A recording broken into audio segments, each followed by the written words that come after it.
Aujourd'hui, on plonge dans l'univers d'un créateur qui a révolutionné le rapport entre mode, art et viralité. Jacques Mus, c'est bien plus que des mini-sacs et des défilés dans les champs de lavande. Mode.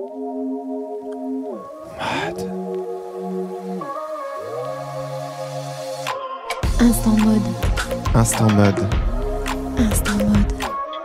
Instant mode. Instant mode.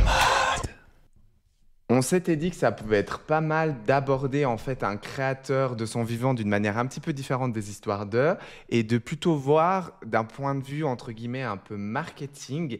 Et qui de mieux pour commencer en fait une petite série comme ça que Jacques Mus, qui pour moi est clairement un brander né quoi.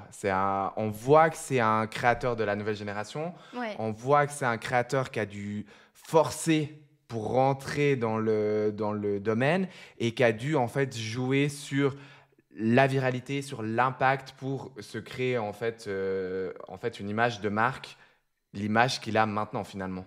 Je pense qu'il avait une idée très précise de son art et de la mode, une idée très personnelle. C'est vrai qu'il a un style qui ne ressemble à aucun autre.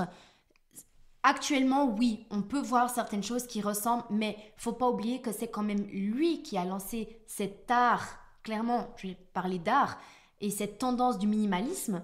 Ouais, c'est lui qui l'a tout à fait. ouais. Et maintenant, bien entendu, la mode, c'est quelque chose qui est constamment en mouvement et dont tout le monde s'inspire. Et je pense que maintenant, beaucoup de personnes se sont aussi beaucoup inspirées de lui. Mais c'est très compliqué de faire sa place quand on est autant différent. Autant différent dans quel sens? Autant différent dans son art. C'est vrai qu'il est arrivé au moment en apportant justement tout ce côté minimalisme, quand la tendance n'était pas du tout là. Elle était sur l'opulence. Et elle était sur l'opulence. Et c'est vrai qu'il a vraiment, comme tu dis, il a vraiment dû forcer les barrières pour entrer, pour avoir une petite porte ouverte. Finalement, sa porte ouverte, ça a été qui? Les Kardashians. Et puis c'est vrai que c'est là où c'est qu'il a vraiment explosé. Mais c'est vrai qu'autour de ce personnage, il y a plein... On ne peut pas encore parler vraiment d'histoire parce qu'il y a de l'histoire, bien entendu. Son histoire, son passé, son enfance, elle a un impact réel sur ce qu'il est aujourd'hui, sur ses créations, sur ses collections. On a beaucoup entendu parler de sa grand-maman. Il y a aussi son fiancé qui est très très présent, qui travaille avec lui pour la maison Jacques Mus, etc. Il y a beaucoup de choses aussi, ça, du fait que ça soit une personne homosexuelle, etc. Tout ça fait qu'il y a une histoire. Mais c'est vrai que faire une histoire sur ce personnage, c'est peut-être encore un peu trop tôt parce qu'on a moins ce côté historique forcément. Mais il y a énormément de choses à raconter sur lui, notamment sur le moment présent et comme tu as dit, sur tout un aspect marketing où il est juste ultra intéressant. Pourquoi? Parce que pour moi, il se met en avant en tant que personne pour le marketing, tu vois. Il a fait toute une vision de lui-même sur qui il est. Et si on prend typiquement un sujet d'actualité, son dernier défilé, sa dernière campagne, qui revient en fait sur son enfance, sur qui il est. Il a recréé les photos de son enfance, il a recréé des looks inspirés de toute sa famille. Et en fait, inconsciemment, on va s'attacher à lui. Et puis, typiquement, quand on voit Jacques Mus, au tout début, moi, je voyais Jacques Mus, je voyais le Chiquito, le petit sac. Et maintenant, plus on avance, plus je vois Jacques Mus, je le vois lui. This was my rules. The next show need to be more visible. I need to have more visibility. People need to know my name. That was my only rules. Et je pense que ça aussi, ça vient avec cette nouvelle génération. Avant, les créateurs, ils avaient tendance à un peu rester en retrait, alors que lui, il a très bien capté qu'aujourd'hui, quand on voit tous les gros comptes avec les influenceurs, les gros youtubeurs, etc., c'est parce qu'on s'attache à ces personnes-là. De ouf. Ouais. On va, s'attacher à l'art de quelqu'un, peu importe de quel angle l'art il est, mais on va surtout s'attacher à la personne. Et c'est vrai que je pense que lui, il a compris ça. Il a décidé de surfer sur cette vibe plutôt jeune, en ciblant un public plutôt jeune, etc. Oui. Et il a tout compris. Il a mis aussi beaucoup en scène son fiancé, enfin son mari. C'est son mari maintenant. Son chien aussi. En fait, tu vois, son chien, je ne l'ai pas vraiment vu plus que ça. Mais oui, son teckel, il C'est à monte cause tout de le temps. lui, Et il finalement, s'appelle Saucisse, je crois. C'est à cause de lui. Ah oui, je crois qu'il s'appelle Saucisse, Ouais, t'as ouais, peut-être ouais. raison. Mais du coup, ça serait à cause de lui qu'un peu il y a. Parce que j'ai remarqué dernièrement, il y a énormément de teckels. Mais bien sûr. Mais bien sûr. Ah ouais. C'est ça, il l'a énormément mis en scène et je crois qu'il avait fait toute une campagne avec lui aussi. On l'a beaucoup vu, il l'a vraiment mis en scène. Et en fait, c'est une manière d'apporter sa vie privée sans trop en dévoiler non plus. C'est vrai qu'il dévoile beaucoup de sa personnalité, mais sans être too much en fait sur sa vie privée. Mhm. C'est vrai que c'est assez fou parce que moi, je le vois beaucoup en tant que personne. J'ai pas beaucoup vu des trucs sur son chien finalement parce que lui, il joue sur la viralité. S'il peut rendre un truc viral, il va jouer dessus. Typiquement, il avait fait une fête où il avait dansé, et vraiment, on voyait le Jacquemus, l'homosexuel en sortie, vraiment un peu cliché. Bah, ça a fait parler, ça a marché. Et en fait, moi, c'est ça qu'on me propose du contenu de Jacquemus, c'est le Jacquemus un peu cuir. Tu vois, Ah comme ouais, ouais. on en a discuté avec Jean-Paul Gaultier, où moi, c'est tout l'aspect cuir qui m'intéressait. Ben, finalement, Jacquemus, moi, c'est tout son aspect personnel cuir qui rentre en jeu, que ça soit avec ses invités, avec les personnes avec qui il choisit. Typiquement, il est souvent vu, et dans cette fameuse vidéo où il dansait, avec Simone, qui est une des drag queens gagnantes de RuPaul. Et ouais, il joue en fait un petit peu sur ces personnages virals, cuir. Tu sais, il y a aussi l'acteur de Elite. Tu Ah sais, oui, le beau, Aaron. là. Aaron, non, il s'appelle Ouais, Aaron mais Piper, non? ouais, il y a lui, c'est vrai, t'as raison. Et je Ouais. voyais aussi un autre. Je sais plus comment il s'appelle, mais on vous met les photos de lui parce que je l'ai Ouais. en exemple. Où il devient un peu proche de ces personnages qui sont très virales. Et ça fait partie de son marketing, justement. C'est que c'est quelqu'un qui sait s'entourer des bonnes personnes, des personnages virals comme tu dis. Il est aussi très très proche de Dua Lipa. Dua Lipa qui était vraiment à son apogée. à son apogée exactement, qui a fait du coup toutes ses campagnes avec Saint-Laurent, qui était en pleine tournée, etc. Elle a été beaucoup habillée par Jacquemus et elle était là partout quand elle partait dans les défilés Jacquemus. On voyait des photos d'elle partout, mais ils sont aussi très très proches amicalement. Ouais, ok. Donc, ouais. il est aussi très proche des sœurs Kardashian, de Kendall et Kylie. Il y en a beaucoup des comme ça.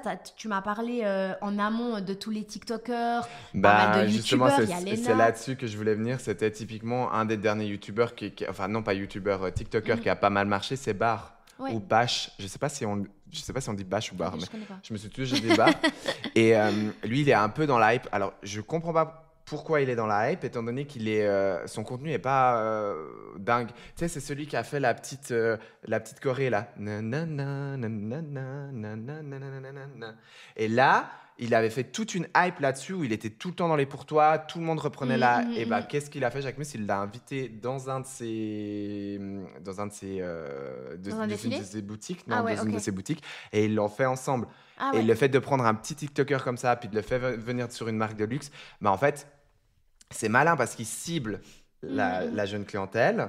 Mais pour moi, il peut se permettre de cibler la jeune clientèle parce que par rapport à d'autres marques de luxe, pour moi, il est accessible. Oui, au niveau du pricing, parce que Jacquemus, en réalité, il n'est pas vraiment considéré comme une marque de luxe, vraiment. Ouais. On est plus sur quelque chose de premium par rapport à... C'est vrai qu'une marque, elle va être considérée comme étant du luxe ou de l'ultra-luxe pour certains, plutôt de prestige. C'est par rapport à plein de choses, par rapport justement au côté historique, par rapport je sais pas, par exemple, on voit avec certaines marques qui ont été justement portées par certaines personnes, qui existent depuis tellement d'années et puis qui ont pris énormément en cote aussi. C'est vrai que Jacquemus, au niveau de la qualité, c'est top. Mais c'est top par rapport au pricing. On a un bon rapport qualité-prix. Aujourd'hui, payer un sac Jacquemus à 2000 francs, ça serait clairement exagéré parce que la qualité, elle ne suit pas. Puis même à ce prix-là, moi, je réfléchis en mode... on a fait ce podcast aussi sur notre premier achat de luxe, les sacs et tout ça. On en a déjà parlé. Ça, on va vous mettre le lien aussi, du coup, pour si vous voulez aller voir ce podcast-là. En fait, il y a un moment donné où tu veux de la durabilité quand tu fais un achat comme ça. Et moi, personnellement, je n'irais pas sur Jacquemus. Parce que Jacquemus, je sais que j'aurai en fait un sac de tendance qui ne va pas forcément me durer dans le temps. Pour l'instant, parce que... C'est ça. même si son Chiquito a été très hype et puis ça fait partie de son classique de base, pour moi, il va pas rester dans le temps. Non, et là d'ailleurs, comme je crois que je l'avais déjà dit, personnellement j'en ai un, je l'ai plus porté depuis une éternité. C'est vrai que ça reste une marque de tendance pour l'instant. Peut-être qu'à l'avenir, il décidera de fonctionner différemment. C'est clair que pour le moment, il a encore cette envie d'indépendance. Parce que Jacquemus est une marque indépendante. Ouais. C'est sa force actuelle, mais c'est ce qui peut-être par la suite va bloquer. Parce Ouais. que c'est vrai que pour le moment, du coup, c'est de autofinancement, je sais pas, mais il avait dit que c'était de l'autofinancement, mais il se débrouille par lui-même, on va dire. Il Oui. n'a pas ce gros groupe comme LVMH qui est derrière lui pour Mais lui je dire, pense qu'il y a un on va moment faire ça. donné ou un autre, il sera obligé de passer par là, sinon il sera va obligé, stagner. parce Parce qu'il que lui faut absolument des fonds. alors au niveau d'un point de vue financier, Ouais. après au niveau de ses équipes, il sait super bien s'entourer parce que c'est quelqu'un de jeune et du coup il n'a pas peur d'aller vers justement quelqu'un qui a un peu moins d'expérience mais qui est un Qui a du surdoué, qui a du talent exactement. Il va lui donner sa chance. Quand tu vois des gros groupes, tu es obligé d'avoir fait telle et telle étude pour pouvoir rentrer chez LVMH. La relation client avec les personnes qui travaillent, elle n'est pas du tout la même. Là, c'est un peu ce côté familial Ouais, qui, pour ouais, tout à l'instant, fait. Ouais. va très bien. Mais par la suite, pour pouvoir dépasser ces frontières-là, à mon avis, il va devoir réfléchir un peu différemment. Mais du coup, c'est ce qui impacte aussi le prix. Et c'est ce qui impacterait le prix si demain, il viendrait à intégrer un grand groupe. À mon avis, peut-être qu'il ferait une version du Chiquito qui deviendrait timeless. Et puis, ça deviendrait vraiment Le basique le comme 255 de chez Chanel, Voilà, finalement. exactement, ouais. On voit justement, tu disais qu'il était entouré d'équipes plutôt jeunes et ça, je trouve qu'on le voit dans ses campagnes. Si je dis pas de bêtises, c'était une campagne pour le Bambino, c'est ça, hein? Ouais.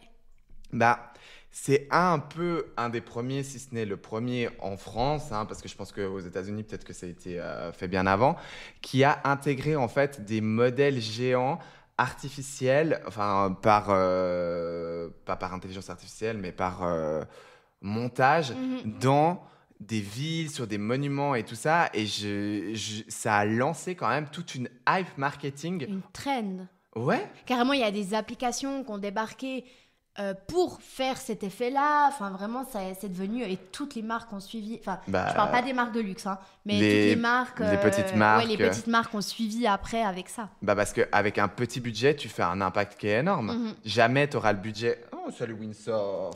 On est de nouveau accompagné aujourd'hui. Bon, vous ne le voyez pas parce qu'il est sous la table. Beaucoup de marques, en fait, parce que c'est avec un petit budget, tu peux pas, en fait, te payer, par exemple, ta pub sur l'Arc de Triomphe, mais par contre, de manière informatique, tu peux le faire. Et là, on le voit dernièrement avec Isabeau de la Tour, elle a fait ça pour Boboche, hein. Elle a fait le déroulement sur l'Arc de Triomphe. Et c'était très, très canon. Hein. Ouais, ça rendait super bien. C'était vraiment très canon.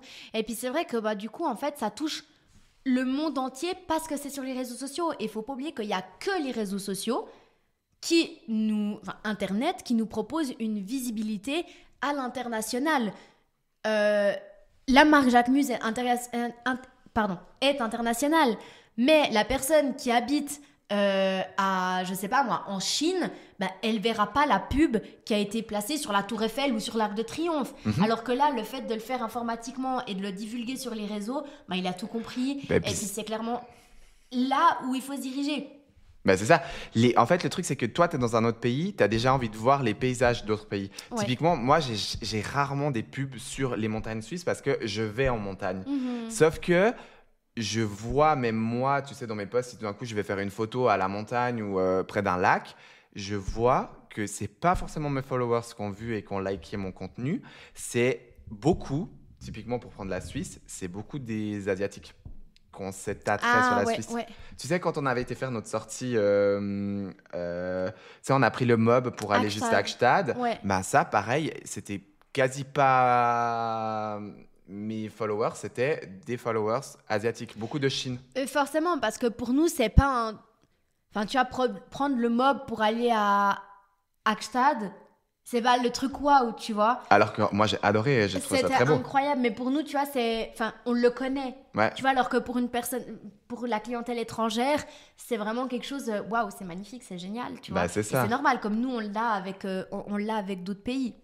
Donc, ouais, c'est vrai que j'ai jamais vu finalement une de ces campagnes avec un élément géant, genre en Suisse. On devrait peut-être tester ça, tu vois, Ouais, mais c'est très canon. Il y a beaucoup d'applications maintenant, justement, qui le permettent de font. faire ça, ouais. Après, lui, il a aussi, tu sais, toute cette trend, et ça pareil, ça c'est clairement lui qui l'a lancé, des vidéos figées.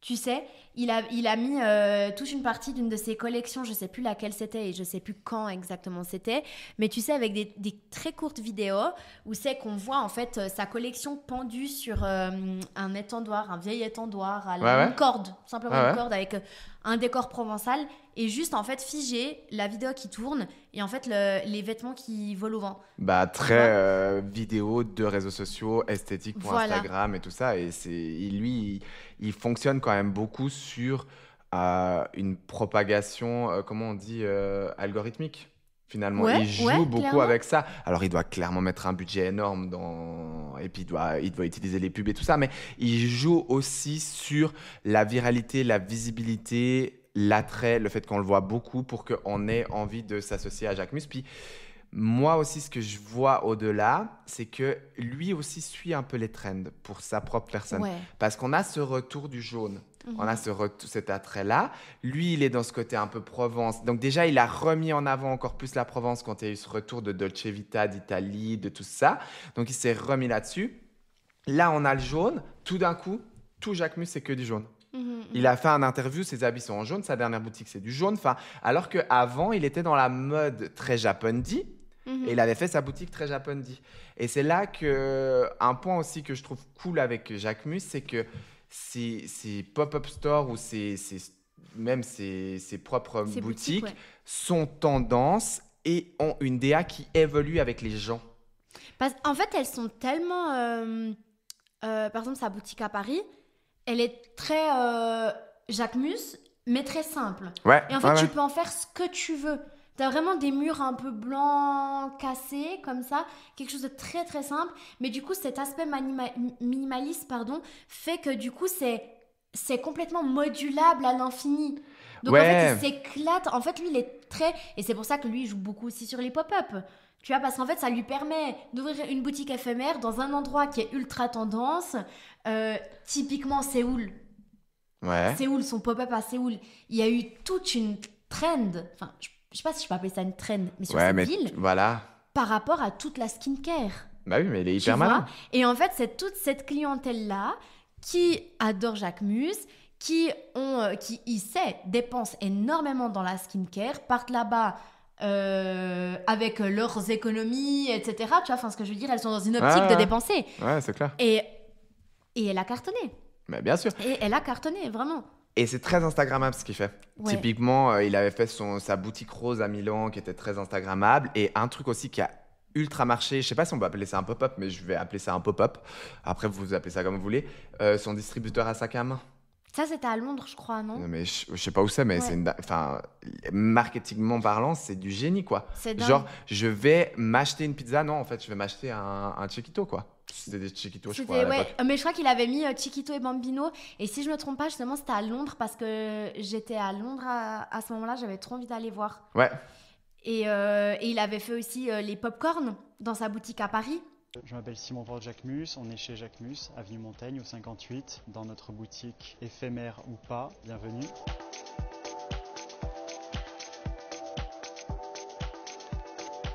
Il y a 11 ans, j'étais là pour une soirée en fait de la Vogue Fashion Night et je suis venu avec toutes mes copines crier Jacquemus en grève pour attirer l'attention des gens. Donc c'était un peu une symbolique 11 ans plus tard d'être là. Il y a un an qu'on a vendu la collection à nos clients.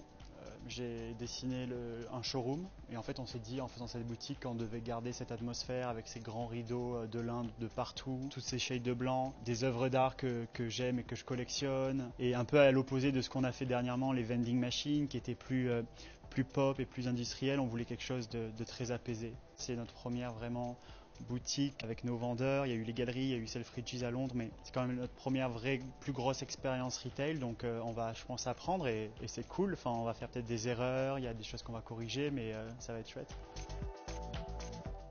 Oui, Avec la fameuse machine à popcorn. Moi, je voulais aller dans la boutique juste pour voir ça. Et en fait, tu vas à la boutique pour vivre l'expérience et puis potentiellement, sur un coup de cœur, tu peux claquer 300-400 balles parce que ça reste quand même ces prix-là pour ces sacs. Bon, ça a un peu augmenté là dernièrement, non ? C'est un peu augmenté, mais tu peux rentrer dans la boutique Jacquemus et te dire, OK, j'ai un budget de 50 francs. Je peux m'acheter quelque chose à 50 francs. Ah ouais ? Ouais. Il a les jeux de cartes, il a les bijoux. Donc, je crois qu'une boucle d'oreille, tu sais, il vendait, tu sais, les boucles d'oreille à l'unité, tu n'en as pas forcément deux. Je crois qu'on on peut avoir quelque chose en dessous de 50 francs. Ouais, c'est fou. Mais ça, on oublie aussi un petit peu tout cet aspect des marques de luxe où on peut avoir des objets qui sont plutôt abordables.